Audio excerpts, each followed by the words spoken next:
নমস্কার। আজ 24শে আগস্ট 2026, আমার ডায়েরির আরেকটি পাতায় আপনাদের অনেক অনেক স্বাগত। সকালবেলাটা তো ঠিক শুরু হয়েছিল যেরকম একটা বর্ষার দিনের সকাল শুরু হয় সেরকমই, আকাশ মেঘলা, হয়তো কিছুক্ষণের মধ্যে বৃষ্টি নামবে। আমার গাছগুলো তো মোটামুটি ঠিকই আছে, তবে ওই যে বলেছিলাম যে এগুলোকে যে রিঅর্গানাইজ করার কাজ, সেগুলো এখনও পেন্ডিং রয়েছে, এখনও আমি কিছুই করে উঠতে পারিনি।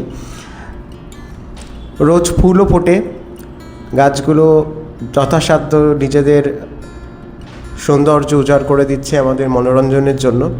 আকাশে মেঘও করেছে, রাস্তাঘাট এখনও প্রায় ফাঁকা, এখনও গাড়ি ঘোড়া সেরকম তাণ্ডব শুরু হয়নি।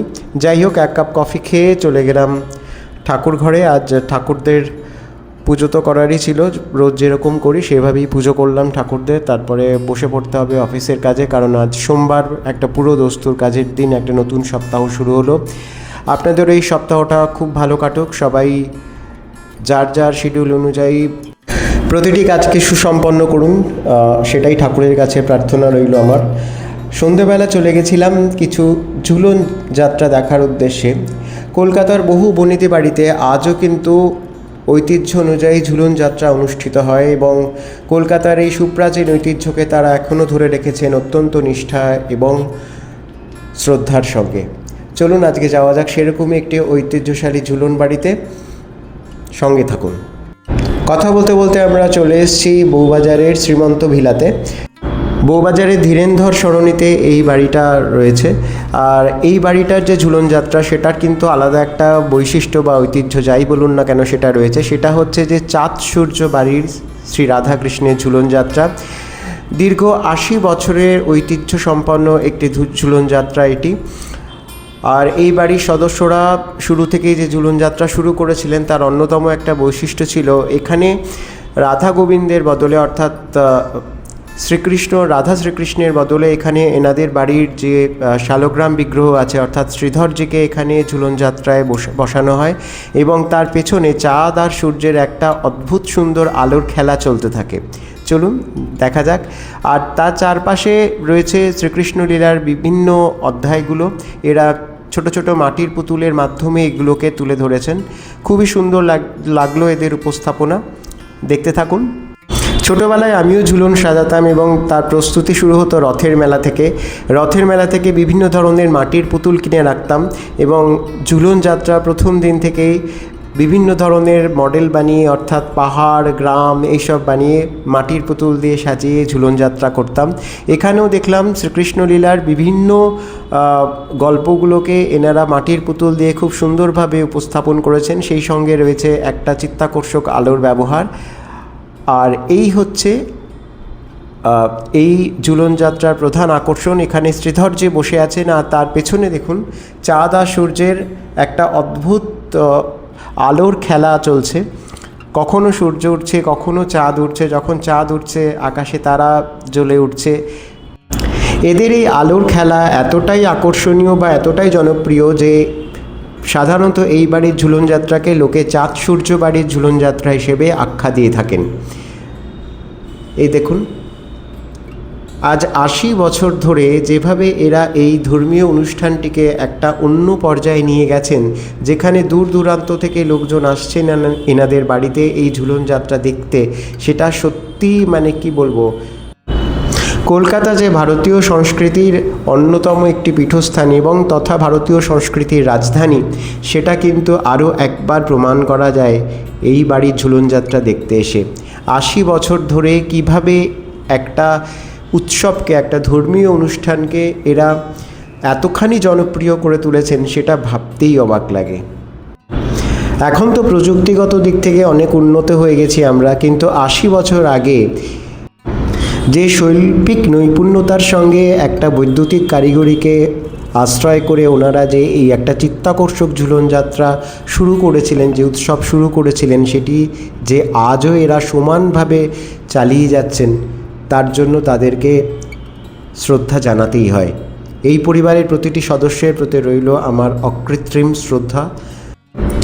এরা প্রকৃত অর্থেই কলকাতার এই মহান ঐতিহ্যকে অত্যন্ত গর্বের সঙ্গে প্রজন্মের পর প্রজন্ম ধরে এনারা ঐতিহ্যের এই ধারাবাহিকতাকে বজায় রেখে চলেছেন। প্রচুর মানুষ এসেছিলেন ওনাদের উঠোনে ভিড় করে এই ঝুলন যাত্রা দেখছিলেন এবং আমার সত্যিই ভাবতে অবাক লাগছিল যে আজকে আমরা কোথা থেকে কোথায় চলে গেছি বা চলে যাচ্ছি, কিন্তু তা সত্ত্বেও আমরা শেকড়ের টানটি কিন্তু আজও ভুলতে পারিনি। এটাই হয়তো আমাদের কলকাতা, আমাদের বাংলার ঐতিহ্য। আর এই হচ্ছে শ্রীধরজি, দিনের আলোয় উনি পরিস্ফুট, আবার কিছুক্ষণ পরেই অন্ধকার নেমে আসছে, তিনি আবার আধার সমুদ্রে চলে যাচ্ছেন। ভীষণ সুন্দর একটা উপস্থাপনা। আমি এই ধরনের ঝুলন যাত্রা এর আগে কোথাও দেখিনি। এই ধরনের একটা কি বলবো, একটা সাবেকি কারিগরিকে যে এরকম একটা শিল্পের পর্যায়ে নিয়ে যাওয়া যায়, তা এখানে না আসলে পরে কিন্তু বোঝাই যাবে না। ভীষণ সুন্দর লাগলো, কিছুক্ষণ মানে ছেড়ে আসতেই মন চাইছিল না। আর এর পেছনে যে ব্যাকড্রপটা রয়েছে সেটাও কিন্তু সেই প্রথম ঝুলন যাত্রার থেকেই এনারা ব্যবহার করে আসছেন। সুতরাং বুঝতেই পাচ্ছেন যে এই ঝুলন যাত্রা কলকাতার বুকে যে কি অপরিসীম একটা আকর্ষণের কেন্দ্রবিন্দু ছিল একটা সময়, এবং সেই আকর্ষণ কিন্তু সমান তালে ৮০ বছর ধরে একইভাবে বয়ে চলেছে।